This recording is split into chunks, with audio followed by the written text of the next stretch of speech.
Belgian frites, French fries. The home of beer, the best beer.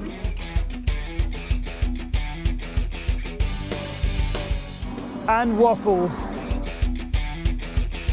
The wonderful Gulf de Liège.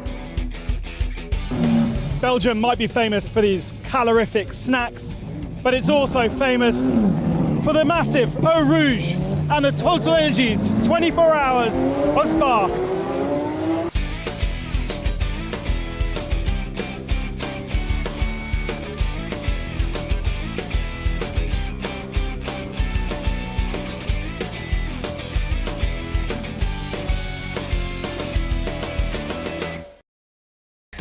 Of course, the world's biggest and best GT race is also around the Fanatec GT World Challenge Europe Endurance Cup. And that means the Fanatec Arena is in town with 30 Fanatec rigs inside.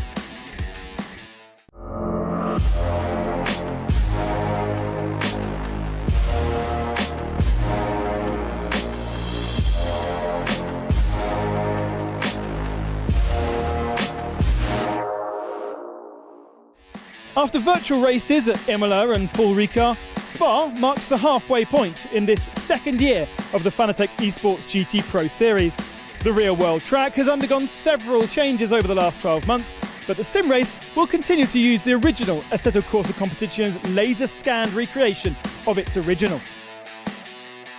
But before we get into today's action, let's be reminded of what happened nearly 2 months ago at Paul Ricard. With me is David Addison, who's going to lead us through this 1 hour race here at a bright and sunny Paul Ricard. We're starting at 6 o'clock local time. Welcome, David. Ben, thanks very much. It's going to be a fascinating race as ever with an all-silver front row. Tommaso Mosca is on pole position with Alex Arca with 30 kilos of silver success ballast with him at the front. Light change, it is blast off. A better start this time is made by Alex Arca on the run down towards turn 1. Tommaso Mosca in the Mercedes will claim the inside line. That's got so much grunt in a straight line. And Tommaso Mosca leads them with Rougier clattering up the inside of Arca, who gets squeezed out over the curb. Then Rougier gets a tap in the tail for his pains from Yuki Inamoto. Be a retirement, we'll check. But as they head up the Mistral straight there side by side for the race lead on the outside line there, Alex Arca tries to find a way through. Raffaele Marciello going around the outside of Luca Giotto, and he goes the wrong side of the track markers there. Tracy comes back at him at the Virage du Pont down the inside. This wobbling is going to allow White and Sturm and a few others to join the party as well. As I say, this is on the outs. This is for very much points in the Silver Cup too, and the pace compromised out of Virage du Pont. So here comes the Porsche of Sturm around the outside. There's contact between the two of them, and sometimes race control takes a dim view of that, even if you really couldn't do anything to avoid the contact. A little bit of contact there between Nicholas Nielsen and Van der Linde, who's shoving the Ferrari down the start finishing straight, trying desperately to find that inside line that he claimed last lap, but then ran too wide to claim the position. We go 3 wide into turn 1. And there's contact. Van der Linde hits Nielsen, Nielsen hits Rougier, and Kelvin van der Linde feeling the pressure a little bit here, because this is a good effort by Juuso Pohaka. There is Nicolas Bart to the outside line, and he's ahead. He's 9th, but he's on the wrong line. He's on the van der Linde line, but he's got the job done just before he turns into the corner. That's a great start. Applause from the arena here, and very, very brave to turn in. Bart did a lap and go to the checkered flag though, and a race win comes Tommaso Mosca. Fantastic drive. It is a win for the Mercedes, and Tommaso Mosca for the Agunis ASP team wins at Paul Ricard. It's a 1-2 for the squad as Raffaele Marciello takes second, Alex Arca third, and Tommaso Mosca a very well-deserved victory. The trophies, the pedals from Fanatec, and the cheque of €6,000. Congratulations to our Silver Cup podium. Another winner from Agonis ASP Mercedes, Raffaele Marciello. 5 points for the championship. Lello has done it. Great effort from Agonis ASP, Mercedes and Williams. Hard work today, all in one day, and €6,000 going to our winners. That is our top 5 in the pro category.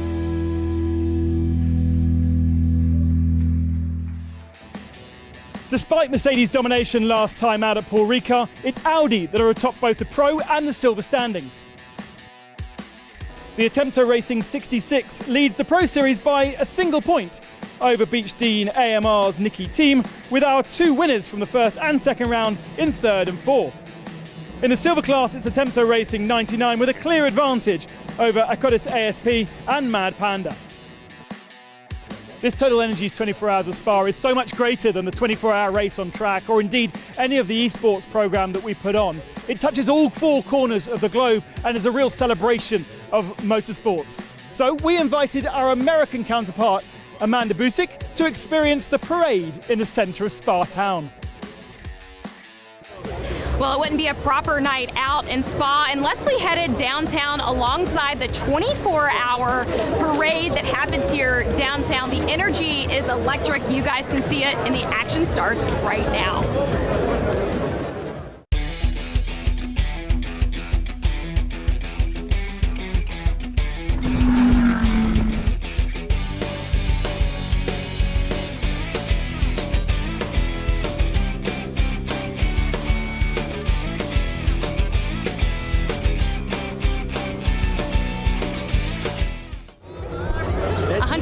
Race cars left the circuit earlier today, drove down public streets all the way to downtown Spa, where fans can get close-up access with the drivers and hang out with these awesome race cars. And I'm not sure it gets more amazing than this Maserati MC12 that won multiple championships in the FIA GT. You're going to see this guy taking place in the 30th anniversary celebration here this weekend in Spa.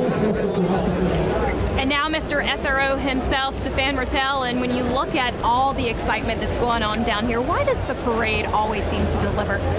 It grew over time. I remember 20 years ago here, the teams were complaining. They were saying, why do you make us go all the way? Our cars are overheating, it's not good for the clutch, and there are not so many people. But over time, it grew, and I have to say this year is particularly spectacular, and that might have something to do with a certain Valentino Rossi. We're celebrating the 30th anniversary this weekend as well. I imagine this brings back some memories for you. Yeah, to see this car is just amazing, you know. Starting with the Venturi Trophy, it's how I started 30 years ago, and then followed by the BPR Series, the Lamborghini Super Trophy, the FIA GT Championship, the Blancpain GT Series, and now the Fanatec GT World. It's been many series and now 170 races around the world.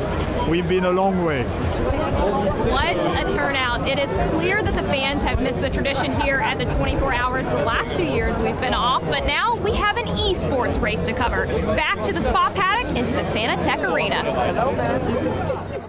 There are 2 major stories to this race here at Spa-Francorchamps, and both are addressed in our lap comparison, because our esports champion from last year is in a real car for the 24 Hours of Spa. James Baldwin is with us, and the track is quite different to what we experienced and what was simulated last year. So we thought we'd chat. Firstly, James, how exciting to be in a real car for the first time in like a year and a half?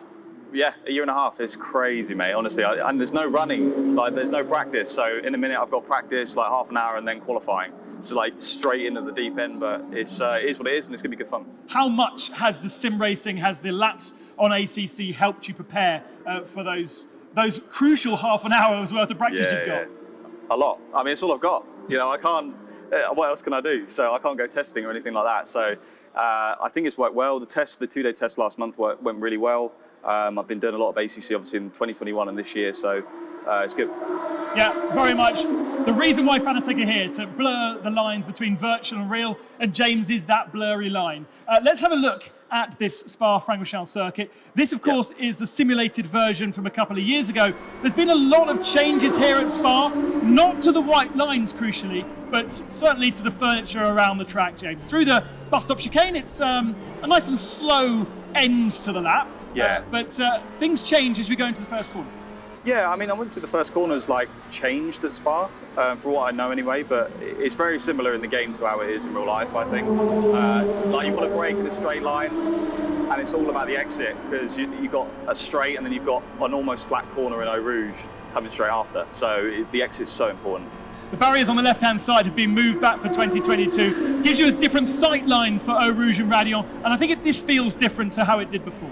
Yeah, I haven't really noticed that, but Eau Rouge itself is so different. Like, it's flatter, there's more runoff, so you can be basically more brave. And it's harder in the game than I found it in real life because of the changes. So, yeah. Coming into a section of track that hasn't really been changed too much, very important to be neat through these section of corners. Yeah, you can take more curb in real life here. To be honest, that's the main difference. You can take more curb in real life than you can in the game, which is quite nice because you can be a bit more aggressive. But yeah, that section of corners is good. I really like it. Through the Bruxelles and down to what's called Speaker's Corner. Now, this is the biggest difference. The sightlines have really changed down here. Yeah, they've got the MotoGP bit now, so it's a lot different. The profile of the corner's changed a bit. And I take curb again. No, actually, that corner, it's the opposite. You can take a lot of curb on the entry, but in real life, you can't touch it. At least in the McLaren anyway. So it's worth saying that whilst you've got hundreds and hundreds of races to your name, you've only got a handful of real-life races in a GT3 car, but yet you know this Spa like the back of your hand because of the sim racing. To an extent, yeah. I'd say it's like 80% the same. There are like little bits that I went out on the real track and it really surprised me. Okay. And it will again when I go out there in a bit, but yeah, it's what it is. On to the end of the lap, the gravel has been moved closer to the edge of the track, so really hard for somebody who's learning the track you can't make errors anymore because you're off into the gravel track. That's the main difference. Like in the big updates to Spa, the gravel is the main difference, and the way you approach corners is completely different now. You can't be brave, you can't get away with it, which is what most people want. Yeah. Because it's like, it's not really you though. No, it's not ideal for someone jumping in, but it's. I like the challenge. It's fine. At least you're familiar with the McLaren, and you've got your hands on 6 races in the McLaren so far? 5. In real life? Yeah. 6. 6. Yeah. Yeah. In British GT. In British GT. Never came to Spa the year that you did it, of course, because it was a COVID year where we couldn't leave the UK. Yeah. That's unlucky, but it's fantastic, James, to have you with us. Not only in the real life 24 hours, but here in the Pro Series. I hope you absolutely smash the competition today. Thanks, buddy. Cheers. James Baldwin is very much our favourite going into the Pro Series. David Addison, over to you with the grid. Thanks very much. We are good to go racing then here at Spa-Francorchamps in the Fanatec Arena then for our third Fanatec Esports GT Pro Series race of the season. Let's have a look at the grid. Ready for 1 hour of racing. It is no surprise that James Baldwin is the man on pole position, and with him at the front of the grid is Max Hesse. So it is the Garage 59 McLaren alongside the Rover Racing BMW. The second row is where you find Nicky Tim for Beechdean AMR, Luca Giotto's Audi ahead of Nicholas Nielsen's Ferrari, Tommaso Mosca's Mercedes, then Alex Arca and Janis Fitcher on the fourth row. The fifth row, Raffaele Marciello a long way back, newcomer Daniel Morad is ahead of Lorenzo Patrese and Dries van Thor. From 12th, 13th is Ezequiel Perez Companc and Archibald Rougier is alongside him, also a long way back, one to watch. Then Ricardo Feller and Lucas Legere. There's Maxi Goetz alongside Valdemar Eriksson. 19th is Consta Lapalainen ahead of Jean-Baptiste Simonard. Baptiste Moulin is next with Marius Naken for company ahead of Tyler Cook and Nicholas Bart. Thomas Preining is 25th, 26th, Patrick Matthiessen, and the grid is completed, if he's here, by Marvin Kirchhofer, who didn't do a time, but if he's going to take part, he will be from the back of the grid. So James Baldwin starts, Ben, very much as the favourite, but it's never quite that straightforward. No, because it's pretty chaotic, these races. We have a massive difference in level from some of our pro drivers who have really got to grips with ACC, others less so, others with less experience of the platform, of performing here in the Fanatec Arena, of the equipment that they are given. But fantastic to have James Baldwin, who's got such a fantastic story. Remember, this is a pro driver race. This is drivers from the real world who will be competing in the 24-hour race, coming to race virtually. And James is doing that this weekend, very much thanks to the sim racing world starting to get closer to the real world, and that is what Fanatec and the Arena are promoting. James, of course, has been a race winner in the real world British GT Championship. It's rather hard to gauge these days if he's a real world racer that does sim racing or a sim racer that does real world racing. But either way, he's very good. And it's great to have him on the grid for the Total Energies 24 Hours of Spa. So we will use the endurance start area. So that means that the cars are gridded up before Eau Rouge and the formation lap is underway. It's a 1 hour race. There's that mandatory pit stop. James Baldwin is going to be the man to beat. Max Hesse, with him at the front row, is also one to watch. Really, on the evidence of previous races, they just need to get up towards Les Combes safely without any silliness, because if we get lots of barging, lots of silly driving, then that really does change the complexion of the race. Yeah, and because we start going down the hill, we're all bunched up going into Eau Rouge for the first time, so they really will need to be careful on the rise through Radillon. Then they can start fanning out a bit along this long Camille Straight, slightly uphill Camille Straight, and then we get into the more conventional racetrack built in the early 1980s, taking them away from the original circuit that we always love to drive when we're here at Spa, and the original Master King and Bonneville and all those legendary names. But maybe that's a pack for Assetto Corsa Competizione to do. Some legendary old tracks, that'd be good fun. The retro circuits. Yeah, I like that. Now, a week ago, British GT raced at Spa, and it was very much McLaren's to the fore. Here we have a McLaren on pole position. So James Baldwin not only is, if you like, a very much fancied driver with his esports pedigree, sim racing pedigree, but the McLaren works well around here. Down towards Bruxelles they turn. And only really one McLaren, because usually we have two from JP Motorsport. They're not participating in the 24 hours of Spa, and therefore they're not participating here. So we don't have likes of Dennis Lind, who has disappointed so far in the Pro Series, considering he is a Pro Sim driver. The only other McLaren is the one from Jota, and as we said earlier, Marvin Kierhofer didn't set a time in qualifying. Qualifying's been done slightly differently this year to how we did last year. Last year we had a qualifying session where drivers went out onto circuit and did their laps. This year, at the end of their free practice session, they get 3 hours of free practice. They then are given a 10-minute qualifying session alone, a hot lap competition if you like, to set their fastest time. So you get less variables from that. It also works from a scheduling point of view. So there is James Baldwin in his rig, on the pole position, and as long as he keeps himself out of trouble and gets all of the various things that he needs to do done, like the pit stop, no speeding in the pit lane, make sure you put the mandatory 1 litre of fuel into the car, all those little rules, and James will know that very well from being the esports champion last year. There's probably more pressure on him to do well in this than in the real world race, because here the expectation is you're going to win. Just a reference on the real world race, qualifying, went out in Q1, 7th fastest. Exactly. Unbelievable, with half an hour's worth of practice during this weekend, and okay, a couple of test days like everybody else. He hasn't sat in a McLaren GT3 car since 2020 when he did his British GT season. He's here in the biggest GT3 race in the world, and he's 7th fastest, and the only experience he's got is sim racing on ACC. I think that's a big kind of pat on the back to Kunos Competition and all the guys that have worked on this platform, that you can get experience from doing it. Although now, obviously, with Spa, a few changes that he has noticed. True.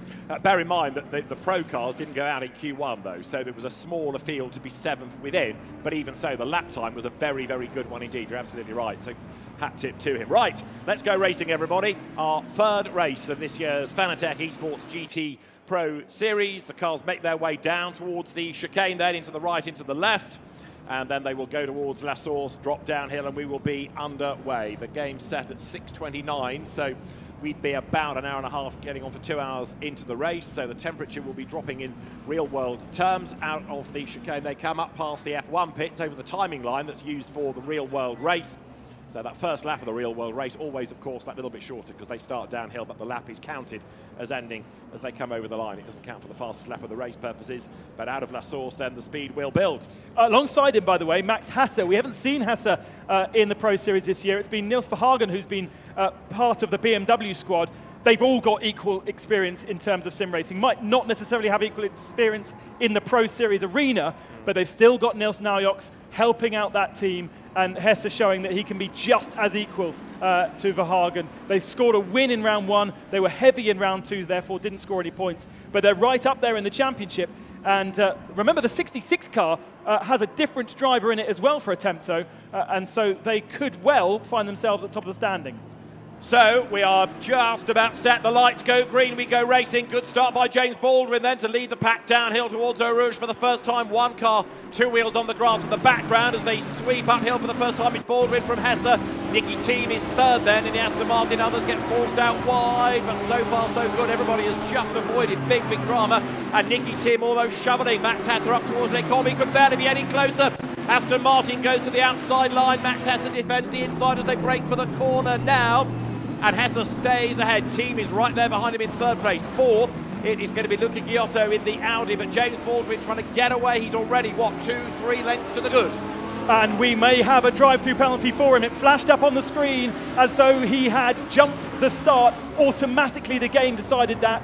The race control cleared it so that they can have another look, but Baldwin is under investigation for a jump start. That will mean he's got some work to do. Well, indeed, and there was drama coming out of Brussels. Somebody got sideways in the background. We've got cars on the grass. Down towards Coulon they come for the first time.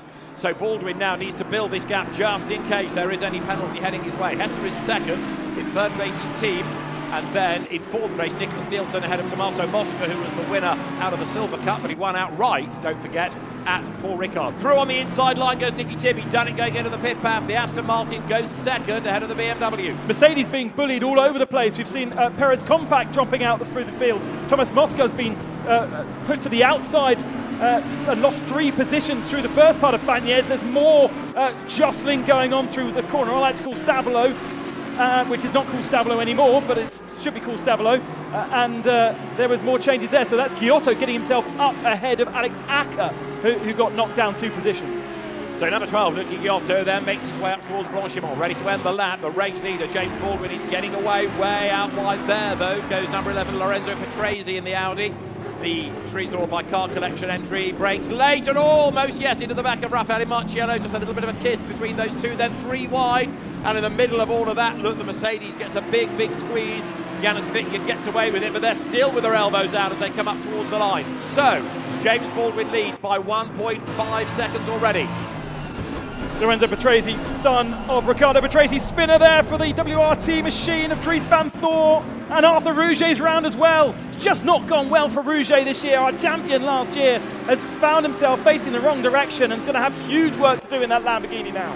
He is indeed, and it's not a great start to the weekend for WRT. Let's hope it's not a portent of things to come for Belgian driver Dries van Thor. So he rejoins, albeit way back in 14th place. Jean-Baptiste Simonard demotes him as well as they climb the hill now. Baldwin then leading the way, and that gap is going out all the time. It's over 2 seconds now. There is the recovering Van Thor as they head up towards the braking area for Les Camps. Remember, this is a 1-hour race, but you wouldn't think it. It's like a 10-lap sprint. They're very touring car about it, aren't they? Nicolas Bart under investigation for jumping the start. He is also falling down to the tail of the field. We've got yellow flags flying at the back of the field. I think we might have had a bit of an incident, actually, because there's plenty of cars facing the wrong direction. All started with Bart, maybe through Eau Rouge, that tricky Eau Rouge, but here in the middle of the pack, Dries van Thor and Thomas Preening going side by side. Sorry, it's Maris Nakin. So Van Thor now ahead of Nakin and up into 14th position. So not only is Nicholas Bart under investigation for maybe a jump start, but so is James Baldwin, and so also is Marvin Kirchhofer, who is therefore in the race, which is good, but he might be getting a penalty. So Baldwin leads and needs to keep on stretching that gap as you look at the number 56 Porsche, Marius Naken. Dries van Thor on his toes, he's gained 2 places back after his spin. Let's not forget, we've got 2 races within this race, the Silver Cup and the Pro standings. James Baldwin is entered as a Silver Cup car because that is how the car is classified in the Real World Series. So in fact, Nicky Thiem for the moment leads in the Pro Series standings. Those are the ones with the white numbers. So he will therefore score maximum points for Aston Martin if it stays as it stands, ahead of Hesse in the BMW, who is second in the Pro Series standings. Second in the Silver Cup is Tommaso Mosca, who is down in 6th overall right now, if you can understand that.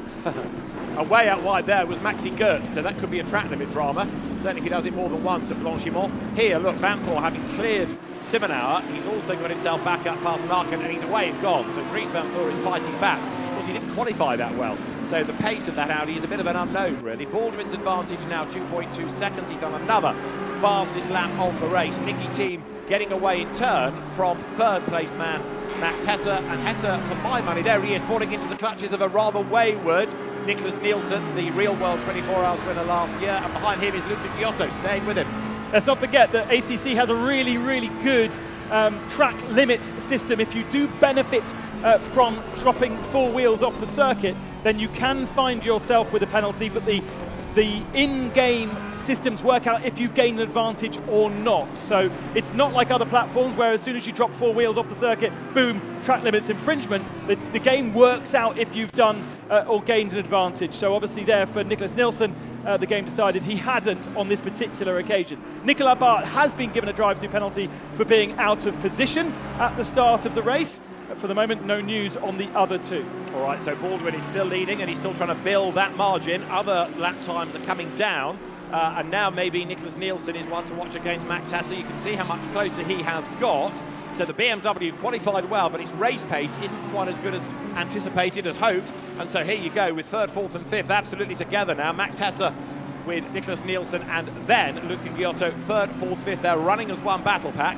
And then sixth, it is Tommaso Mosca, the second of the Silvers. In seventh place, it is Alex Arca, eighth, Raffaele Marciello. Lorenzo Petresi is ninth, and Daniel Morad, the Canadian driver that's completely new to this championship, doing a pretty decent job, I reckon, in 10th place. Yeah, we've seen him in the sim racing world, but on different platforms, so he's obviously adapting himself well. Let's also not forget that from the results of the previous rounds, we do have success ballast, and that's why we might be not seeing the Mercedes performing quite as strongly as they did, dominating in Paul Ricard, the Accordes ASP 87 machine, Tommaso Mosca. He was the winner last time out, and that's why, well, he's second, so he's still doing a very good job, but Mercedes not quite starring like they used to, as Nielsen takes another position, gets himself up into third. It's going nicely, isn't he, then? So last year's 24 Hours winner in the real world race, and a change for fourth is imminent, because that's Giotto diving up the inside of Hesse. That BMW is starting to fade, isn't it? So from second on the grid, it's down to fifth now. In sixth place, it is Tommaso Mosca. In seventh place, Alex Arca. Eighth, Marciello. Ninth, Lorenzo Petresi. 10th, Daniel Morad. Well, Mobileye, championship supporter, big on innovation. Nicholas Nielsen and Luca Giotto have been rather innovative in those moves to gain places. And right now, Luca Giotto is becoming a bit of a Mobileye himself, because he's got one of them on the car ahead, one on the car behind, to make sure that he doesn't lose a place, but he desperately wants to gain. Interesting to see that the BMW not running particularly strongly right now, but what we do know from Nils Naujoks's setups, and he's helping these guys, he's a real-world, sim racing pro, and he's been helping the BMW boys get the best out of the BMW on this ACC platform. His setups always last, don't they, to the very, very end of the race. And so perhaps, whilst the Ferrari and the Audi pushing hard right now, as long as Hesse can hold on to them, he might still have a good car come the end of the 1 hour endurance race. So Luca Giotto goes through, you can see him hard at work. Now he's dropped a length back from Nielsen.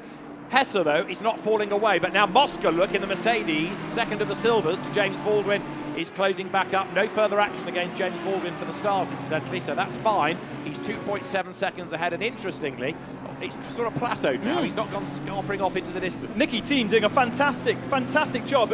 If you do know anything about sim racing, you'll know Nicky Thiem does a lot of it. He's got his own Twitch channel as well as YouTube channel, although since having a baby, it's become a little bit more dormant than it used to be. But Thiem only 2.5 seconds off James Baldwin and keeping pace over these laps.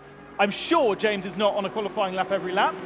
We told him to make sure it's a fun race, James. True. But he certainly won't want to give up too much of an advantage to Nicky Thiem. And Nicholas Nielsen might have to give up third place, and fifth's about to change as well, or is it because Mosca's off the road and into the wall at Blanchimont exit? He went for the inside of Max Hesse, they just touched, and that is Giotto dive-bombing Nicholas Nielsen into the chicane. That was brave. That brings Hesse back into the mix. It's going to put Alex Arca 6th, Marciello 7th, and Lorenzo Petresi 8th. And Luca Giotto will get going again after, Tommaso Mosca will try to get going again after all of that, but there'll be damage to the Mercedes, and he might end up bailing us. A little bit wide is Giotto. That brings Nielsen back at him. Mosca into pit lane. It was a big hit on the concrete wall there, and that will be a real shame, because that is a championship contender. Winner last time out in the silver class, but very ambitious to try and go side by side through the fastest part of the circuit here at Spa.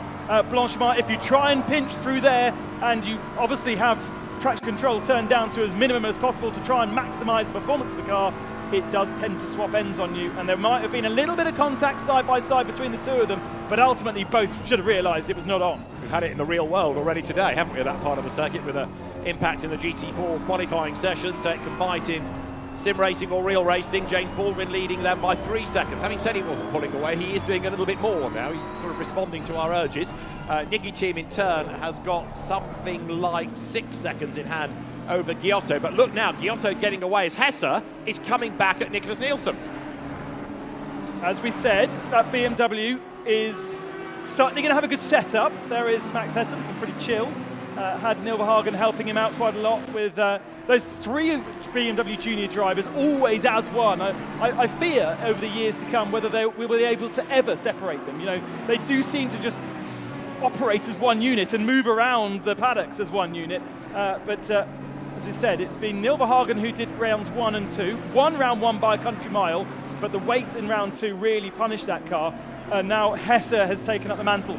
4th position in the pro class, and there is points now down to 5th. Remember, we did in the first year do 1, 2, 3. Now we do 1, 2, 3, 4, 5. So that's still valuable for BMW, for Rover, not only in this, but also in the real world. These points count for the real world championship, and that is key. Top 5 in each of the classes score. Now here comes Hesse trying to get back at the BMW, then looks to the inside, gets a face full of Nielsen, tries the outside line, no way through there either. But it's interesting, isn't it, that BMW, having dropped away early on, has now stabilised its pace. So 5 laps down from the leaders. Giotto goes through 3rd, then it's Nielsen, Hesse and Alex Arca. But Max Hesse is coming back at that white Ferrari. In 7th place, Lorenzo Petresi. 8th is Daniel Morin. Raffaele Marciello is 9th. Janus Fitje 10th. And Dries Van Thor, after his spin, in 11th place now. And that's not far off points as well. Raffaele Marciello with the last of the pro points. Murad's been given a 5-second penalty for forcing number 90 off the track. Did we see that? 90 was Compank, so... that was early in the race. Early in the race, yeah. And I think Ezequiel Perez Compank's another one that's retired, hasn't he? Yeah. And also Patrick Mattison and Consta Lapalainen we seem to have lost. Well, Mattison was only entered in this morning because his teammate in the real world feeling ill, so couldn't put in the time and trying to rest at the hotel. So Mattison taking up the mantle. Look at the crowd we have. Just a reminder. Oh, hi, Niels.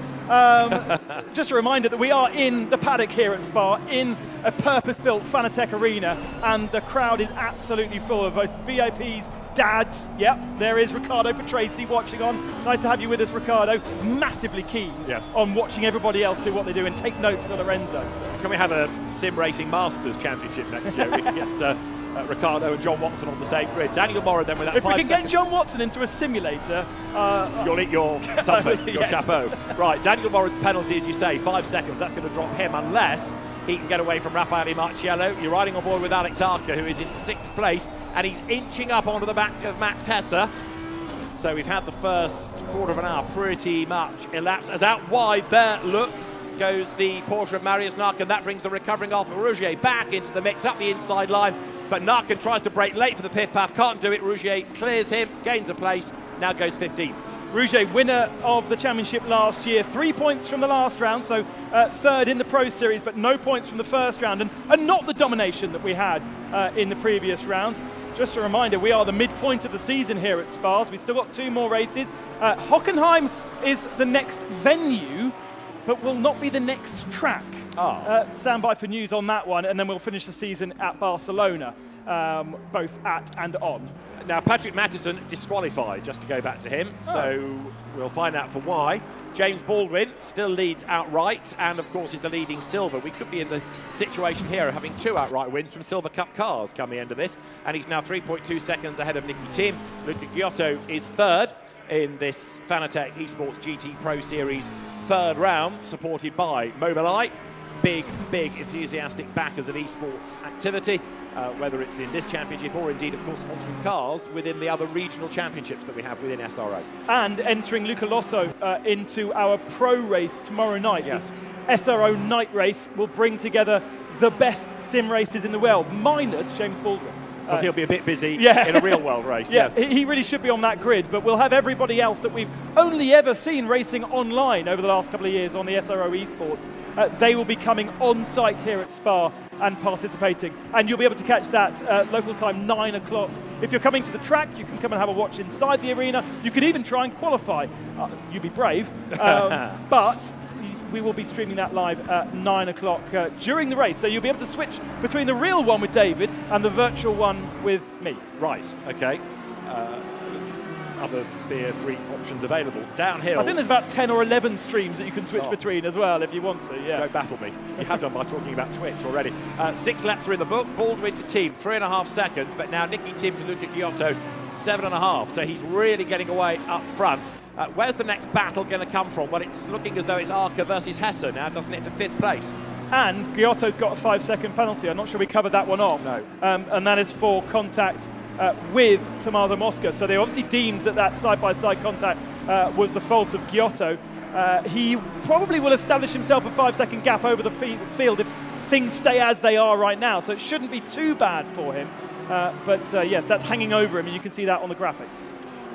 All of which further helps Nicky Thiem in his quest to finish in second place, because it gives him an even bigger cushion over Giotto, and then Nielsen potentially is going to benefit and gain a place there. Hesse might even jump up, and so might Alex Arca.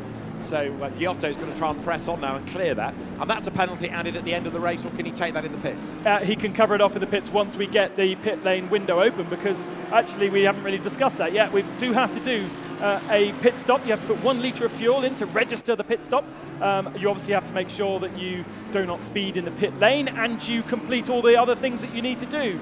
There are ways to make your pit stop faster than others, and we saw, I think it was here last year, Arthur Rouget losing the race because he missed his box. He drove through the box too much, missed it, and therefore found himself spending longer in pit lane. Hesse is going to have to get his elbows out in a minute, because Alex Arca has been creeping up onto the back of him. Because Hesse has been distracted by defending, he's fallen away from Nicholas Nielsen in that 4th place. James Baldwin still leads by over 4 seconds, nearly 4.5, and he's done the fastest lap. But I don't think it's going to be long before we get Alex Arca up into 5th place. The BMW comes out of Le Camp over the brow, and finally the road dips downhill into Bruxelles, where you turn right, and then there's another bit more of a turn towards the end of the corner, and you see there Alex Arca gets the apex there, now gets that clipping point for the second part of it. Drop downhill into the so-called Speaker's Corner, the Jack Eames Corner, turn 9, up the curb on the outside, and then down towards Pont they go, with actually on that section Arca not really having got any closer to the BMW. If anything, he's lost a length. Yeah, I wonder whether it's the slipperiness or lack of from the BMW on the faster parts of the circuit, which is kind of meaning he hasn't got quite got the top speed of some of the others. Of course, they're all different models of car, they're all geared differently, and therefore they will perhaps, if you've geared in a way that you've got an awkward gear for a particular corner, which should be 3rd or in some cars is 2nd, then you can find yourself losing time just on a single corner because the particular model of car isn't quite geared correctly. There is Nicky Thiem, the Dane. Can't you tell? Absolutely. Study of concentration, as well as chewing away and hustling on in 2nd place. Now that gap's still going up. His last lap was half a second off James Baldwin. His best lap is half a second off James Baldwin. So add it all together, it's advantage McLaren, and McLarens haven't had a great track record in these esports races. There goes the Beach Dean Aston Martin. Beach Dean is, if you don't know about it, Ice Cream, Andrew Howard's company, and Andrew, British GT champion, running this team. Nicky Thiem, part of the factory Aston Martin operation, and he is very much a team and driver to have in the car, as Arca has got back onto terms with Hesse now. Again, on the faster parts of the circuit. And in theory, from here all the way to the end of the Kemmel Straight, the Audi potentially is stronger. But again, this could be a model thing, this could be a BMW thing, this could be the setup choice. They decided to make the car faster in the middle part of the lap than between the 2 fast parts. The Audi cutting over the top of Radillon into the slipstream. A car and a half length. Is he close enough to get it down the inside of Le Camp?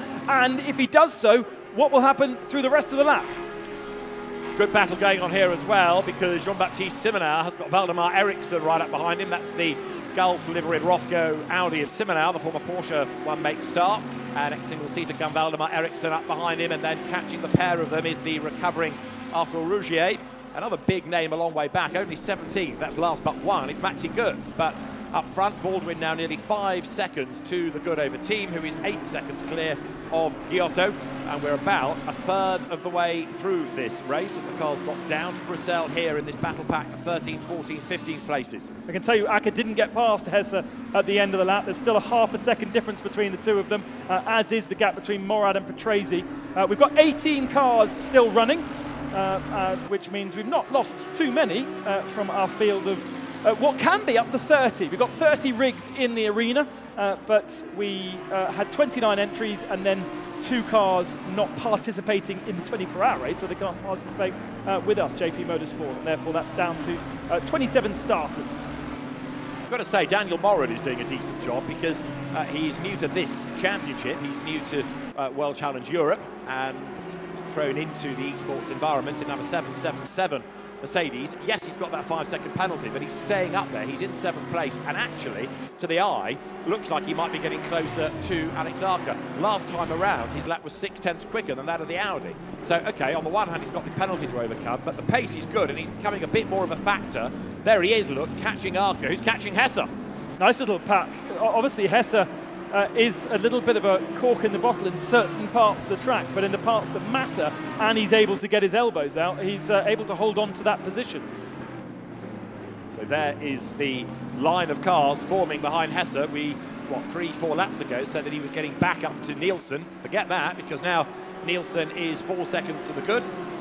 So Hesse, Arca, Morad, then Patrese down to 8th place, all coming through, all starting to bunch up, but Arca is certainly a man in a hurry, and he's got good speed going up Radion this time. They're about to get to the end of the first sector, and now possibly with a toe, the Audi has got its best chance yet to gain a place. Alex Arca dives out to the outside line. BMW on the inside, Audi on the outside. This is Arca's view. He brakes as late as he does for Lecombe, and he's done it right round the outside. He's off the road though, loses traction. Couldn't get the car slowed down, scrabbles back through. He's on the circuit again, and he has gained the place. But in gaining it, he was off the road. So has he officially gained an advantage by being off the racetrack? Well, slightly awkwardly, Max Hesse made a mistake through the second part of Lecombe as well, side by side, and loses another position. But quite difficult to judge whether he gained an advantage, because there was an advantage lost by Hesse at the same point. Well, he was going off anyway, wasn't he? So he sort of made the best out of it. Max Hesse is now behind, look, the Daniel Morad Almanar by HRT Mercedes coming out of Pont. So yeah, Morad up 1 place, and actually has got such good car speed, he's having to go to get up to terms with Alex Arca. James Baldwin, remember him, he still leads by over 5 seconds, but great racing lower down the order here. And it's an interesting discussion, isn't it? Because the Garage 56 entry hasn't scored points in this series so far. It's had 2 different drivers in the 2 events that we've had. And yet, James can come in, he can score 5 championship points in the Fanatec Esports GT Pro Series that get transferred into the real world championship. Perhaps they haven't scored so many in the real world, but they can if they identify a driver like James that can score 5 points day in, day out in the Pro Series. They can end up with 15 points if James ends up driving for them for the next 2 rounds. That obviously, for the moment, isn't something that's going to happen. But if you can't get 15 points in the real world, because it's so competitive, why not try and do it in the virtual? 25 on offer in total. That's a race win in the real world. So what you're saying is Garage 59 have brought a machine gun to a sword fight, really. They brought out one of the best sim racers, and he's here to mop up. And there, diving to the inside line, goes the Mercedes. Daniel Morad gets himself up past Alex Arca. He has made short work of the BMW and the Audi, hasn't he? This is quite a drive by Daniel Morad. And Acker's now got himself a 5-second penalty as well for forcing a car off the track. So both of those two are now in a similar situation, whereas they're racing each other. They're actually, in theory, on track further back than they should be. And they've got to clear those penalties with the pit lane window, which will be opening in 1.5 minutes' time. Maxi Kurtz has just been into the pits and he's coming back out again. But if that was to try to serve the mandatory stop, he's done it too soon. Yes. Now, James Baldwin leads by 6 seconds. Nicky Teamy is still there in 2nd spot, but look at this train of cars now building up, where you have got Morad ahead of Hesse, ahead of Arca, and then Lorenzo Patrese next up. Dad in the arena watching on, and Lorenzo, single-seater convert into GT racing. It's not that long ago that Riccardo himself was in the 24 hours in the Honda NSX, now watching son Lorenzo at work. Down towards turn 9, way up the curb goes Hesse in the BMW. Yeah, and I think you can do in some of these vehicles because they're higher than others. So some have higher ride heights than others, which means you either take a curb or not. And I think that's where the BMW perhaps works a little better around these parts of the circuit, especially through the next piff path or fanyas, whatever you want to call it. That really requires crawling all over the curbs. And if you watch a touring car race here, they are dragging gravel and grass all over the place. Not something perhaps you can do in an Audi or a car like a Lamborghini that rides quite low, but in a BMW that's a bit higher and has a higher center of gravity, you can do that and gain an advantage. So maybe that's where the BMW is a little bit stronger on the fiddlier parts of this Spa-Francorchamps circuit. So up through the curb Paul Frere they come, and Daniel Morad, for my money, is getting away now from Max Hesse. He's 6 seconds back from Nicholas Nielsen. Can he, in 35 minutes, do anything about the Iron Lynx Ferrari up the road? It's going to be a tall order, but finally Morad has got clear road ahead of him. So he's caught this train of cars, now he's cleared them. Let's see what he can do. That's the race leader. In splendid isolation is James Baldwin. Comes downhill, goes down towards Eau Rouge, turns left, way up the curb, turns right, up the hill, over the brown, more curb. Speed building up Radion all the time now. And we have got Raffaele Marciello into the pit lane as James Baldwin, hard at work, goes up towards Lecombe, checks the data, sees what's going on around him and thinks, where is everybody? Actually said that some parts of this track are harder in the virtual world than they are in the real world. He's found certainly Eau Rouge to be quite easy in the real world this year. He's still pushing. But in the virtual world, really, really tough because especially with this model, and we've changed a lot of the curbs here at Spa this year because of the bike racing that has happened at the start of the season and is happening at the end of the season, which means that a car like this can crawl all over the curbs now, but couldn't as much in the build that is modelled here, which is from a few years ago. And so he has found it quite tricky, especially in the very stiff McLaren, to get the best lap time out of it. But he's still comfortable. Marius Naken has got a drive-through penalty. We noticed number 56, the Dynamic Motorsport Porsche, as James Baldwin then hustles on through the pith path, down now towards campus, where the college is on the inside of the circuit, then towards the Cours Paul Frere, down at Stavelot, and as the cars run through that long, fast, swooping right, the pit window is open. So now, when you do it, if you're James Baldwin and you're on your own, you can do it any time. If you're in a battle, maybe you get out of that battle, serve it, and then try and buy back the track position later. I suppose the only thing is if James does it too early, he could find himself in traffic. Yes. And that puts himself then at the mercy of the behaviour of others around him.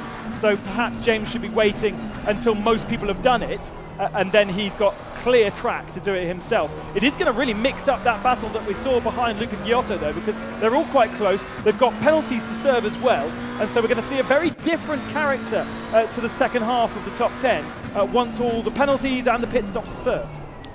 Round La Source goes James Baldwin. 12 laps are in the book. He is 6 seconds, give or take, ahead of Nicky Thiem as the pit window is open, and it will remain open for another 7 minutes or so. Alex Arca now under attack from Lorenzo Petresi. So Alex actually has also fallen back a little bit out of all of this. Remember, he was on the back of Hasser earlier on. Well, he was caught and passed by the charging Daniel Morad, and there is the Mercedes going up now to La Source. 17 out of our original group of starters still going, and Dries Van Voor now into the pit lane. Yeah, Acker is our champion by a margin, actually, in the silver class. He has 9 points after a win and a second place, and the nearest challenger has got just 5 points, which is Tommaso Mosca, who is a retirement, so will be scoring no points in this race. Perez Compact, the next one up, no points from this race, also a retirement. Got to look to Janis Fitcher in the number 4 Haupt Racing Mercedes for his nearest challenger, and Fitcher's doing all right. Yeah. But is only going to score 1 point right now for the Silver Cup. Petresi to the outside into Lecombe. There wasn't really the room to have a go, but it didn't faze him. What he is doing is putting a huge amount of pressure onto Alex Arca now. So it is the car collection Audi on the back of the Attempto car. Down towards Bruxelles, Lorenzo darts out, darts back in again, trying to unsettle Arca all the time, and he's a little bit wide into the first part of Bruxelles. Not the ideal line, and that therefore does give the advantage to Petresi as we nudge up to halfway, but now the Audi sideways in the background. Lorenzo Petresi out wide over the curb, loses a length or two. Now these drivers have to start being careful in the second half of the race, because the drive track limit infringements will ramp up and be added to other infringements that you got. So if you haven't actually been penalised once, then it'll compound and compound and compound the more you do track limit infringements, and eventually you will get yourself a drive-through penalty, which I think is what we're seeing for Naken and Raffaele Marciello. They've gained an advantage through track limits infringements and therefore have been given a drive-through penalty. That can happen to anybody who's run a little bit wide, like we saw from Lorenzo Petresi just there at Jackie Corner. There are so many with penalties now. Raffaele Marciello has got a drive-through in number 88 Mercedes. He was a bit off the pace in the qualifying lap times, but now a penalty is going to really throw him down the order. Here, though, Lorenzo Petresi on an absolute mission coming out of Blanchimont, and is he about to make a move? Well, he tries the outside into the chicane, which is brave, brakes late, tries to get right around the outside of Arca, runs out of real estate. Alex Arca comes into the pit lane anyway, and he did all right out of that, whereas Lorenzo Patrese delayed himself by being on the outside line. Yeah, and sensible from Aka to get himself out of the problems, because obviously by fighting side by side like that, the more you compromise your position on track, the more you compromise your lap time, the more you drop off the other drivers around you. Aka has got a 5-second penalty to serve as well as his pit stop, so he isn't really at the moment fighting Patrese on track because of that 5-second penalty. He can clear that now in the pits and in theory have a clear run to the flag. Others make their way down the pit lane, stop served, so that is, you can see now into the pit lane, Luca Giotto, also Nicholas Nielsen has been in. So bit by bit, the majority of the field serving these stops. James Baldwin, though, has yet to do his. If you're looking at the graphic on the pictures, then you'll see when it goes green in the column with otherwise a white one on an orange background, that means the pit stop is served. Otherwise, it means there is one stop to serve. I guess the only jeopardy for Baldwin is if he misses the window, if he finds himself on the wrong part of the track. I don't know how much support he's getting from McLaren Shadow. McLaren Shadow, obviously a team run by Veloce Esports, and a very, very, one of the biggest esports teams that exist, much more than an esports team these days. Content creators with loads of different content creators across all the different platforms that content create, Twitch, YouTube, various others. And so in theory, he's got somebody in his ear, James, telling him what's going on. Not that he really needs it, but the likes of working out when to pit the last opportunity is something that will require a little bit of maths going on, and maybe he doesn't want to be thinking about that. 3 minutes to go of the window. Nicky Team doesn't need to go in now, but it will. James could still leave it one more lap. James is in as well, isn't he? Because he has come down the pit road just ahead, so he was into the pits out of shot before we picked up Nicky Team, so that answers that. The top two both into the pit lane. Nicky Team arrives. It's 1 litre of fuel they've got to take on. There's a car that's already served its stop and is also penalty free. So Nicholas Nielsen had been dropping away in terms of pure pace, but he now, with a clear road ahead of him, might be able to buy back some of that time. Marcello needs to be careful here, because he's got this drive-through penalty looming over him, and if he doesn't take it soon, he could find himself with a disqualification. Because it hasn't come in from, it has come in from race control. No, that's the 66 that's got a race control drive-through. Yeah. Who is Fella. Who knew? Ricardo Fella down in 14th place, contact with Valdemar Eriksson. So yeah, I think the game has given the penalty to Raffaele Marciello. And so it's less obvious. Yeah. When it comes in from race control, the human race control that we have alongside us, it pings up and it's a message from race control. When it's a drive-through from the game, it's a little bit less obvious to know. So what we do know is that Williams Esports are supporting the Mercedes AMG drivers. We've got Mercedes AMG here also represented, the esports team that was founded kind of the middle of last year, and have been making waves. Recently won out in Abu Dhabi, a major championship. Will be competing in an esports championship race in London as well this weekend. Another on-site adventure for all these teams and it's just a busy, busy time. So we've got this Pro Series race where the manufacturers will be asking the esports teams for help. Tomorrow, we've got the pros, actual sim racing pros, competing for real, and they're competing also for the €6,000 that you get in this championship. Just to go back to Ricardo Fella's penalty, it was front to rear contact against Ericsson up at Brussels. That's why he's got that penalty, that drive-through penalty. So the window is about 50 seconds or so away from closing. The race is 26 minutes away from a checkered flag. And now it is Lorenzo Patrese who leads, but has yet to serve his regulation pit stop, and he needs to get in and get in pronto. Yeah, I think Patrese should have enough time to do it. He should be at the end of the lap by now, and so yeah, 1 minute 53 into this lap, so he should have enough time, but it's relatively close. He has left it very, very late, and that's what I was saying earlier about Baldwin. If you don't have the capacity to do the maths, it could be very easy to miss the end of the window. Well, the gap between Baldwin and Team, I reckon, has gone up a bit as well. 6 seconds now between those two. Here is the Aston out of the Piff Paff, the Beach Dean AMR entry. Nicky Team second at Imola. Could be on for another second place here. Patrese is in, just with 2 seconds to go. That was tight. That was tight, wasn't it? We see great support from WRT for the Audi squad. They really have thrown themselves at this last year and got some great performances with Kelvin van der Linde. Van der Linde was a bit naughty, wasn't he, the last race at Paul Ricard? Got his elbows out properly, and so WRT replacing him for this round. But we're not really seeing too much of a performance from WRT's pro car.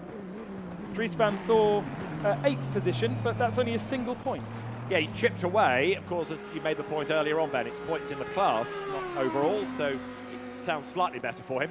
But right now, it is there, number 12, Giotto, that we're focusing on because he is in 5th place. It's going to be interesting to see where Patrese blends back in after he has served his pit stop. And then, of course, you have to, in a sense, forget those penalties because they'll have served those in the pit. So now it's a straight race to the end. Tyler Cook's got himself a stop-go 30-second penalty. Not quite sure what he's done. But whatever it is, very naughty, and he's also missed the pit window. Nakin has missed the pit window as well. Now that is because he pitted during the pit window, but it cleared his drive-through penalty. It did not clear his pit stop. He needed to do 2, effectively, and he didn't. So he's got to come back in and serve a drive-through. No, confusingly, the first one counted as a drive-through, and so he needed to have come in again within that window. Because he hasn't, he could face disqualification here. Okay, I'm with you. So Marius Naken on the back foot very definitely. 13th he is, but with this Dan McLeishan penalty hanging over him. James Baldwin, in the meantime, is back up front from Nicky Thiem, and it's 7 seconds effectively between them. Then you've got Nielsen ahead of Giotto, and there, number 11, Lorenzo Patrese's car collection Audi heads up towards Lecom. I reckon he's 7th now, just ahead of Van Thor. A look at the Fanatec rigs. Steering wheel and pedal sets, the Podium direct drive wheels. Each one of those worth 15,000 euros with the seat, with the very rigid metal rig around them. You do see people make their rigs out of wood, but such is the forces, especially with our pro drivers that like to stamp on their brake pedals. And actually what's required out of ACC, the best way to brake in this series is to stamp on your brake like it is in the real world. And therefore, you're putting huge strain through the pedal set and then through the rig and the wheel as well. So if you have something that's a bit flexible, the whole thing then feels like you're driving jelly. Hence why big steel girders is what you need. I would say this is probably one of the cleanest races that we've had, because quite often we've had all sorts of carnage on the first lap. This actually has been one of the cleaner. Now, James Baldwin has also been able to be rather dominant, admittedly, but so was Neil Verhagen back at Imola, and Tommaso Mosca was the real revelation, wasn't he, to win outright from silver, like Reichiro Tomita did as a silver but outright winner last year when we were at Paul Ricard. So, race order is Baldwin, Thiem, Nielsen, Giotto, Hesse, Arca, Patrese, Van Thor, Fitcher and Morad, the top 10. Daniel Morad, who had a 5-second penalty to serve, that's really gone against him. It's made him slide right back down to 10th place. Good news though, at the moment he is still with a single point for the 777 Almanor racing by HRT. They haven't scored points so far with Fabian Schiller, with Axel Jeffries, who has been aboard that car. Remember, these are points for the team rather than points individually. Morad on course for a single point in that silver car. And he's 3 seconds back from Janus Fitcher and was lapping fractionally faster last time, so he might be able to gain the place. So might Van Thor, because the WRT Audi is closing on the car collection car. Massive bite of curb taken there on the inside going into Rouge. Here comes the next train of cars. They flick through the left and then the right. There is Nicky Thiem then, 7 seconds back. James Baldwin's going even more remorselessly in stint 2 than stint 1. 7/10 of a second off his best lap on that last lap. Nicky Thiem only 4/10 of a second off. So being able to keep a good pace. James just chilling out a little bit. It's not surprising, is what I was looking for, that James is in the position that he's in. He is, remember, Esports European champion. And Nicky Thiem looks across, has time for a cheery wave within the Fanatec arena. He's chewing, but he's also talking. He's got somebody on Discord in his ear that he can talk to and discuss strategy and discuss, well, there's not much strategy going on right now, where he's losing time, I suppose. It's impressive as well for the drivers, the commitment that's put into this, bearing in mind this weekend of all weekends, there's a lot to factor in with a 24-hour race coming up with Super Pole at the end of the day for 20 drivers, and yet here they are, all committed, and more the Esports Championship is being accepted, it's being appreciated, and it's becoming of more value, more importance than just something to do of an afternoon. Well, it has to be. And as I said earlier, if you can score enough points that equates to 25 points in the real world, this is the 6th round of the championship, basically, split into 5 separate events. And when you've only got a championship that is a 5-round series, that counts a huge amount. And I'm surprised that we haven't seen more teams get themselves a sim racing pro with real world driving experience to put in, because James Baldwin's about to score points, 5 points, for Garage 59 in the real world. And maybe this is the catalyst for more teams doing exactly what you're proposing, as Dries Van Voor comes down to the chicane and turns right and then left and then gets back onto the power. There's a real Audi battle. It's like a one-make R8 Cup that we used to have in the Far East coming over the line now. Arca, Patrese and Van Voor, the 3 Audis running together. Then you've got 2 Mercedes behind, with Fitchie 9th and Daniel Morrow 10th. Into the final third of the race now. 19 minutes are on the clock. James Baldwin still dominant up front, 7.8 seconds to the good. And other drivers still focused completely on trying to get the best out of this car, out of this race for their team if they possibly can.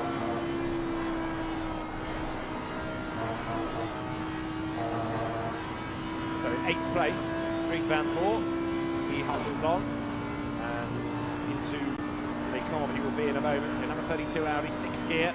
Not quite as close as he needs to be to attack Patrese, but he's not a million miles off and he's still chipping away. He will get nearer, I think, before the end of the lap, and then just up the road ahead is Alex Arca.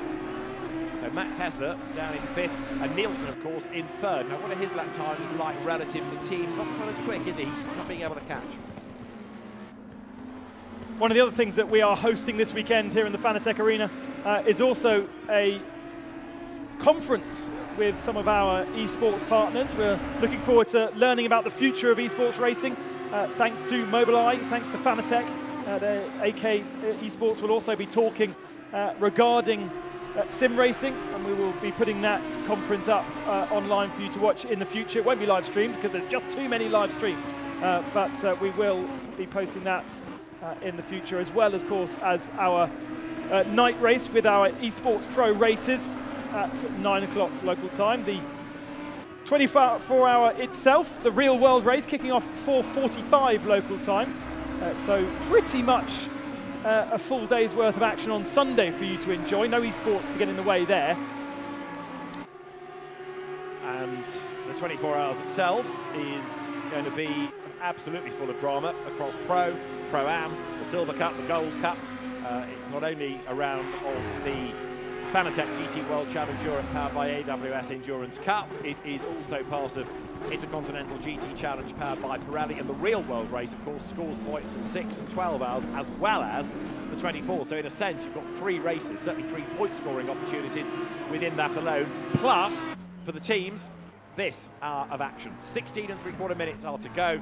Well, James Baldwin has done everything that was anticipated of him. He has come and seen and pretty much conquered. Yeah, and you know, if he had the opportunity, if he had the time during the 24 hours to do so, he could also be at the very sharp end of the esports race tomorrow. This is not a man who is good at this. He is one of the very best, not just in ACC, cross-platform. He's performed in the F1 arena as well.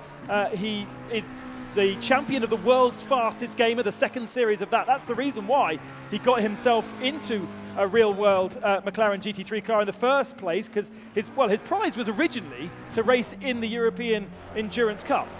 It then got changed, thanks to COVID, to race in British GT instead. And annoyingly for him, the 1 year the British GT didn't visit Spa, yes, he was on that year. So this is his first experience of Spa. He did 1 track day in a Mazda, and then the test days in the GT3 car, half a day's practice, and then straight into qualifying, night practice last night, doing this esports race as well. He is exactly what Fanatec have got involved in this championship for. They've got involved in sponsoring the Real World Championship and doing this Fanatec Arena to blur the lines between virtual and reality. I said it earlier, James is that blur. He is, and in a sense, so too the graphics, because you look at these pictures and you are absolutely convinced you're watching real cars on a real circuit. Down towards La Source comes James Baldwin then. That last lap was a 2:18.6, so the pace is a little bit slower, but the gap is bigger than ever. Way north of 8.5 seconds now, as downhill goes James Baldwin. You talk about Fanatec being a massive supporter of this, absolutely. So too Mobileye, which has come on board with the esports activity this year. Whether it's as a championship sponsor, as a car sponsor, team sponsor within regional championships, and Mobileye too, putting a massive amount of support into an area of the sport that really has blossomed, partly thanks to COVID and the lockdown, yes, but also because more and more people are understanding that this is a very useful way of going racing, about learning. It's not just a game, it is simulating activity. And of course, when we get to the FIA Motorsport Games in October, once more, digital racing will take a big part of that, and I think with far greater focus and interest than we had all those years ago at Vallelonga.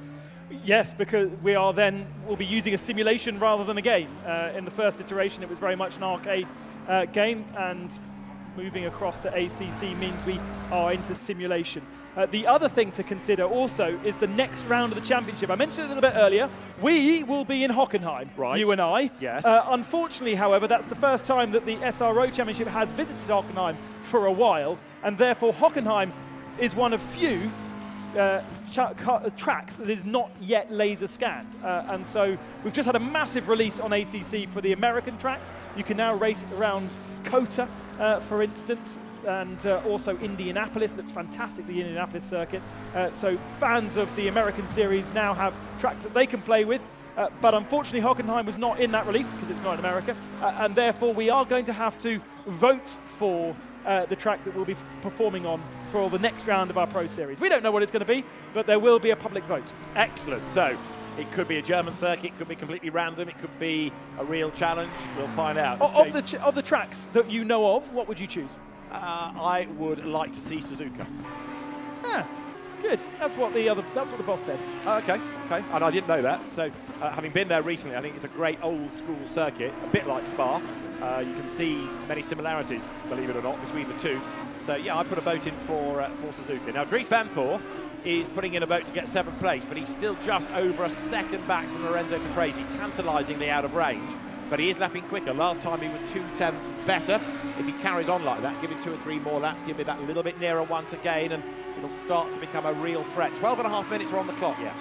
Yeah, and the problem about that little battle, whilst I'm sure Dries is motivated to get past, he doesn't do anything for his points, and it doesn't do anything for the result, really, because Dries has a single point. Lorenzo is a Silver Cup driver, and actually, if it gets close to a battle, then Lorenzo will be well worth moving over and letting him pass, because they're in different races. Yeah. Lorenzo has 3 points on his name, and therefore does not want to be jeopardised by contact, and it's so easy to have contact between these cars. All perfectly good and logical, yes, but these are racing drivers, yeah. And Lorenzo Petresi may or may not want to give up 7th place. You're right, he is in silver, whereas it's the pro class for Dries Van Voor.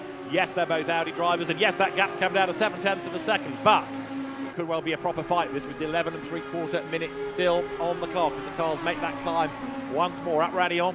Van Voor far more experience in real-world Audi terms, but of course this is a different feel altogether.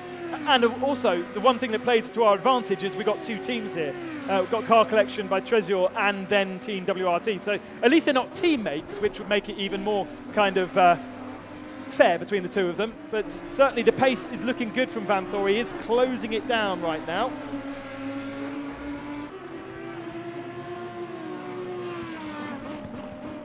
So down through Bruxelles they turn, and there Dries Van Voor, a little bit deep into the corner, arrived a little bit too rapidly, but actually he's made up some of that lost time on the way out of it.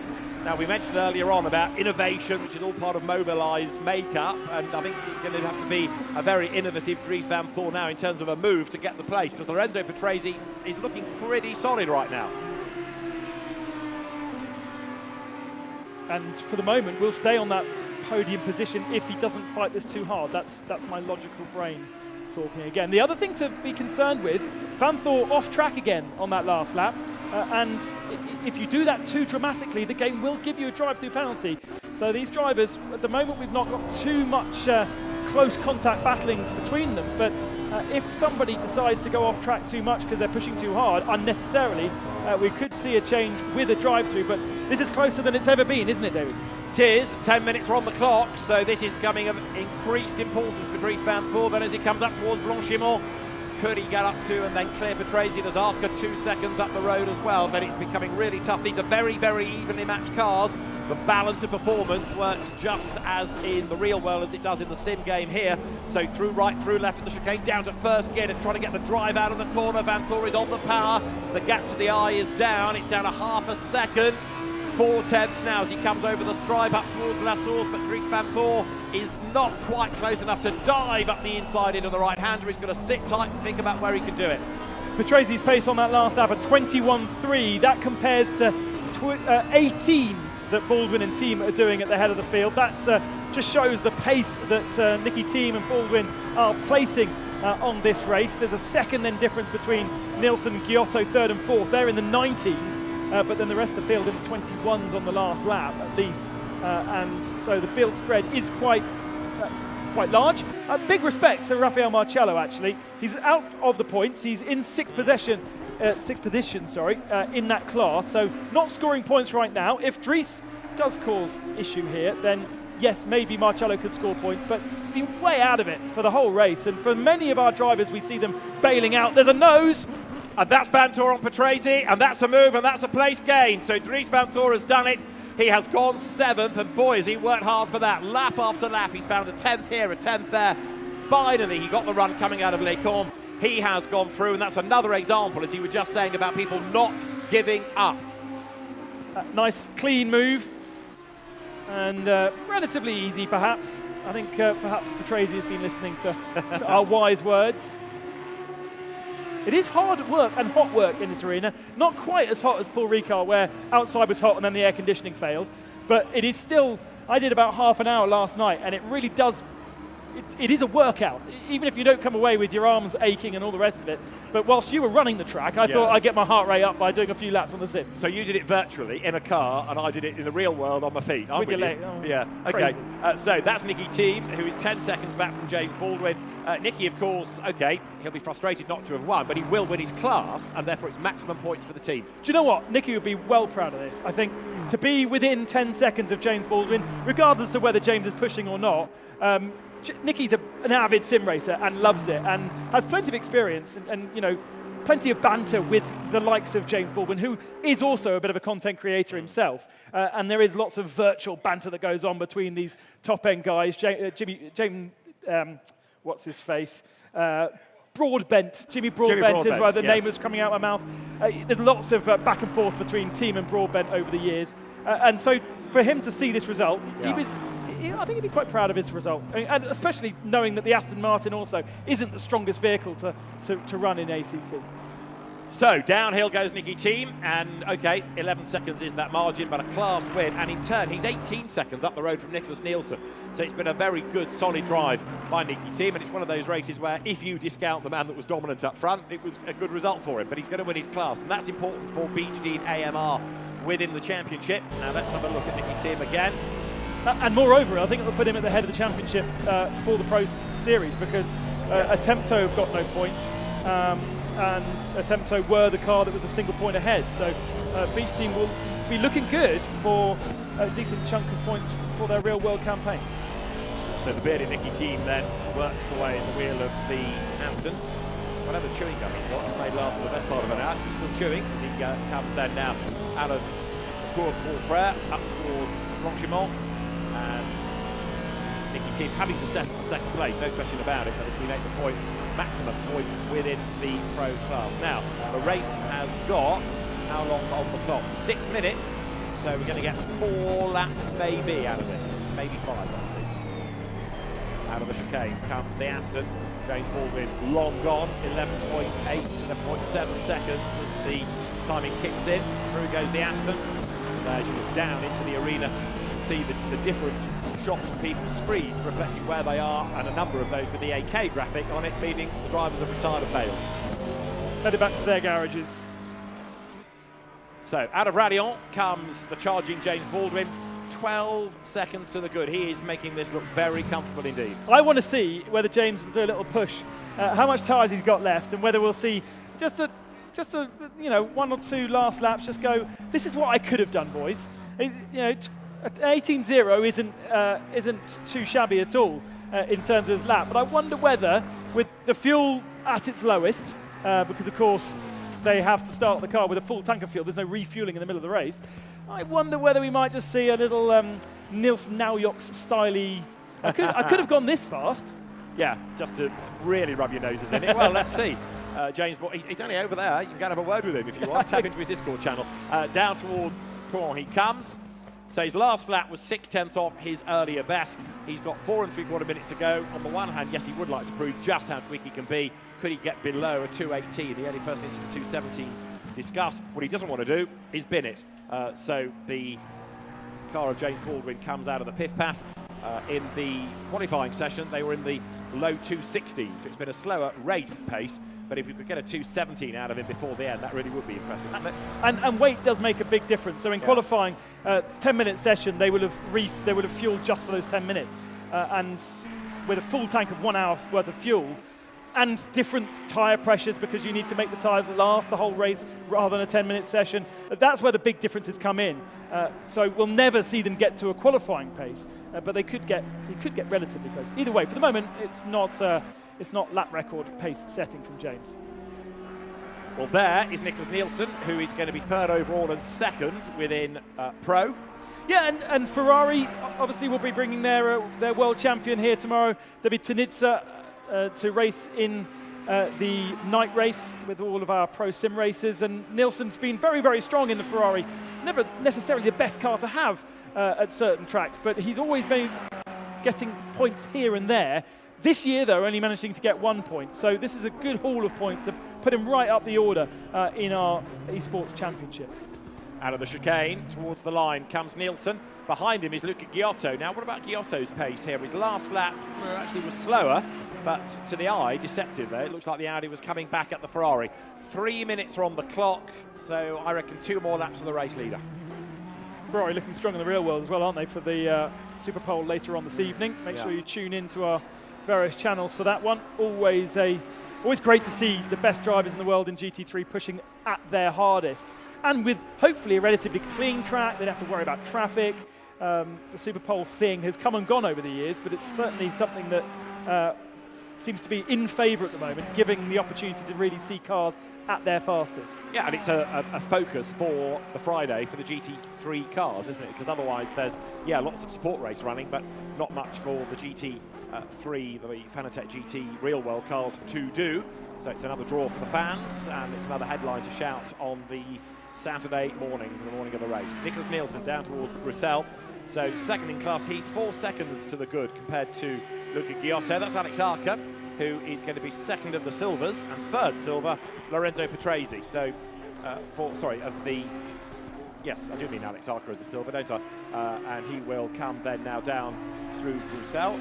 He was second in silver again at Ricard, but he did win at Imola at the start of the year. He might even be able to wrap up the championship with a round to go, I think, Arca, considering that nobody else has got consistent points in that series. He's now done a first, second, and a second, and nobody else has done even more than 5 points. So I think that it's going to be a really interesting one to see if he can win with a round to spare. So there is Alex Arca. He makes that run downhill and turns his way towards the piff-paff out of Pouhon. The Attempto racing car. Arca, Alex's dad, the man behind the team. Last lap for James Baldwin. They're going down to La Source. Yellow flag on Fitcher, who is at the moment 4th in class. So are we about to see a change of position? Have we got a car that is slow out there? He's recovered, but now within 2 seconds of Morad. So we might see in the last gasps, would be a change for 4th position in class. It would indeed. Daniel Morad having lost ground in the pits. Meantime, James Baldwin has absolutely dominated this. You did rather predict it. I wasn't convinced it was going to be quite such a big gap. Well, I bow to your knowledge, because James Baldwin has not put I tell you a lie, he put one wheel out of line coming out of Les Cornes, didn't he, midway through the race. But this has been an absolutely outstanding performance, and let's hope he can translate this into real-world racing here, and he's got 24 hours in which to prove himself. I think this demonstrates the difference in level between the esports pros that we'll see on the online series from Mobileye, both in the endurance and also in the regional events, and then our pro series. There is still a gap. There is still a big gap between a real-world pro driver and a real-world sim racing pro. And James really does sit to the esports side at the moment, but with an opportunity to more than 6 races in total, James could be very much a guy who can do both at an incredibly high level. And we do see that on other platforms, guys that are at the very best. Danny Ukadela, for instance, we've seen at times in this, an incredibly fast real-world driver, but also very, very strong in the sim. And of course, the most famous, Max Verstappen. So it is half a lap or so to go for James Baldwin. His real-world British GT win came at the wheel of a McLaren, and here he is as part of Garage 59, the Andrew Kokori, Alexander West, Chris Goodwin owned team, making the run, and it looks like a sedate run now, almost up through Blanchimont. He knows this is the last lap. He's just got to bring it home now, not make any mistakes, and this has been one of the most dominant performances we've seen. To the chicane, he comes for the last time, and so victory in the 3rd round of the Fanatec GT Esports Pro Series is going to go the way of Garage 59, of McLaren, and of James Baldwin, who comes up to take the checkered flag. James Baldwin wins at Spa. He breaks the beam, he takes the flag, he gets a huge round of applause after a great drive. It is a win for James Baldwin, for McLaren, and for Garage 59, and for a silver driver to win outright. Nicky Team now comes through for 2nd, and to win for Beechdean AMR, the pro category. Nicholas Nielsen is going to take 3rd, and then 4th should go the way of Luca Giotto. This is Nicholas Nielsen coming down towards the chicane some way back. James Baldwin's already done. Headset off, catches his breath, and we'll get him on the podium very shortly with Ben Constanduris, who's making his way from the commentary booth down to the podium. Nicholas Nielsen takes 3rd and 2nd in pro. Luca Giotto 4th and 3rd in pro. Max Hesse, then, having started on the front row of the grid, comes through now to take 5th place overall and 4th in class, and then it's Alex Arca set for 6th and the 2nd of the silvers at the end of what has been yet another very interesting race in these Fanatec Esports GT Pro Series races. So James Baldwin wins from Nicky Team and Nicholas Nielsen 3rd, Luca Giotto 4th, ahead of Max Hesse in 5th, and 6th, Alex Arca, 7th, Lorenzo Patrese. Dries Van Thor now should be 8th, but he's fallen back behind Patrese and he's brought out a yellow flag, so he's not yet got to the line, and that means that 8th in the end is now Janis Fitje, 9th is Daniel Morad, and 10th is Jean-Baptiste Simonard. So that's Dries Van Thor, who's gone off the road on the last lap, doesn't get to the end as yet, doesn't score therefore. So that is rather disappointing, to say the least, for Dries Van Thor. But it is a race win for James Baldwin, and he has done that in dominant style. I think maybe we can try and grab a word in a moment with James Baldwin, our race winner. Ben Constanduris is down there. Thank you very much, David. Yes, down here with James Baldwin. It's great to have so much attention on you, James, with cameras everywhere, including mine. Hi, James. It was expected, wasn't it? Yeah, I mean, the quali lap I did was actually really good. I was really happy with that. The race was tough because Nicky was really quick. The Aston was quick as well, and I was only like 2-3 tenths a lap quicker. So like one mistake and he would have been passed. So I was relieved to see the end of it, but it was good fun. And the challenges for you here is that you're not at home. You're not in the rig that you know. You've got to get used to the Fanatec equipment here. It isn't all plain sailing for you. No, and it's weird. Like you get people walking literally like just nudging your monitor and it's bobbling around, and like at the end with all the cameras and stuff. It's really off-putting, but it's. I mean, I've done a few LAN events, so I'm trained in that area a little bit, so it's good. And just a word about your, obviously being an esports guy, real-world experience here at Spa, with very limited experience in a car. How are you enjoying the experience of being here at the 24 Hours, the biggest GT3 race in the world? It's unreal. I had the qualifying and night practice last night. I'm absolutely knackered. Like, driving these cars in real life is tiring. They're really physical. But yeah, obviously the race tomorrow, the 24 Hour. We qualified 26th, 5th in class, so we're aiming for like a podium class win. It's going to be really tough, but I'm looking forward to it. Real World Championship points for Garage 59. This is going to be a challenge. I've got to go and find Nicky Team, who's at the other side of the room. So give us 1 second. I can see his hair at least, so that's quite easy. Right. Are you following me? You are following me. You're following me as well up there. Good. Nicky team. I mean, respect, Nicky. Within 10 seconds-ish of James Baldwin, the greatest, or one of the greatest esports racers out there, as you well know. You happy with your performance? No, it was fun. Trying to keep concentration. I think after lap 3 is it's just a full stint of just trying to stay focused. But it's good fun to do this, and yeah, always good to have so many people here. I love. Obviously, sim racing is such a big thing, and yeah, James is one of them that pulled the whole thing up. You move into the lead of the pro standings with a victory in the Pro Series. How much are Aston Martin and Beechstein happy with the points that you're bringing to them from this virtual world? It's the fucking only points we have this season, so yeah. And the boys are happy because this is going straight into the after party, season after party box. So we're gonna have a big party afterwards, after the season, no matter what happens. So yeah, doing my best. Oh, I'm looking forward to the invite on that one because I know what the budget's going to be now. Let's get the podium ceremony then underway. Thank you very much to Nicky Team, who is the winner of our Pro Series, and James Baldwin, winner of the series. So we're going to start with the silver. And we've got top 5 positions. So in 5th position, and I hope this is correct, I did hear that there was changes last minute. 5th position for Almana by HRT, Daniel Morad, first time with us. Thank you very much. Congratulations to Daniel Morad. Daniel. Where's Daniel? It's okay, Daniel's first time here, so getting used to it. Here he is, Daniel Morad, congratulations. You are in 5th position. Head over there. In 4th position, Help Racing's Yanis Fitcher. Yanis over here. In 3rd position, after a great fight, Lorenzo Petresi for Treasure by Car Collection. In 2nd position, and now leading the championship in the silver class, Alex Acker for Attempter Racing. And the winner overall for Garage 59, James Baldwin.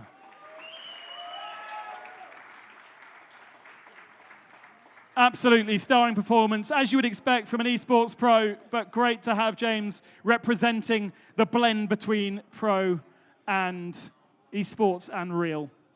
And there is the podium. We do have checks also, and handing out the checks for the silver standings is Marco Matori from ACC. And we got checks for the top 3. So in 3rd position, well, I think we just got 3, haven't we? Oh, we got 5. So 5th position, Daniel Morad. Yeah, in 4th position, over here, Yanis Fitcher. In 3rd position, Lorenzo Petresi. €2,500 to Lorenzo. €4,000 to Alex Acker. And €6,000 to James Baldwin.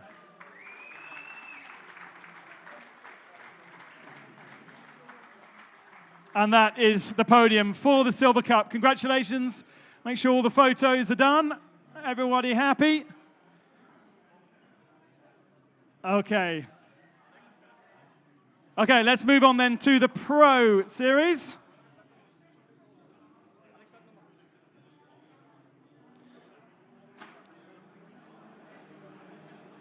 And we just have to reset quickly the podium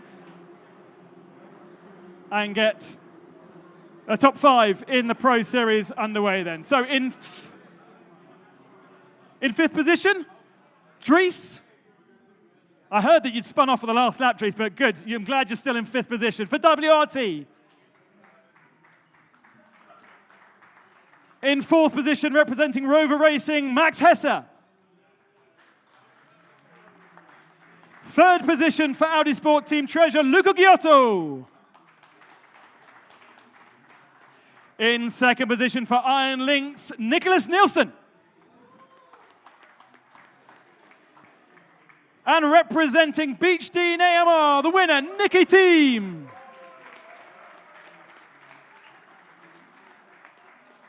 Presenting the checks will be Robert Rossi from Fanatec. €500 to Dries van Thor. €1,500 to Max Hesse. 2 championship points to Rover Racing. €2,500 to Luca Giotto. 4,000 to Nicholas Nelson. And to Nicky Teams, €6,000 going towards the Christmas party. Woohoo! 2 more rounds to go, so that Christmas budget is going to be mega. The Silver Cup and the Pro Series done and dusted here at Spa-Francorchamps. And just a reminder that we do still have more sim racing for you. 9 o'clock tomorrow evening, we'll have the very best esports races in the world competing in our Fanatec arena, thanks to Mobileye. And we will also have an esports conference. If you are coming down to the track over the weekend, you can qualify to participate in that race. Just pop into the paddock. We are right in the middle. You can't miss us. And you could be racing tomorrow night with myself and Paul Jeffrey. And otherwise, there's so much more to watch because we've got 24 hours of esports racing. We've got 24 hours of real racing going on here at Spa-Francorchamps. I hope you've enjoyed our action. Until next time, bye-bye.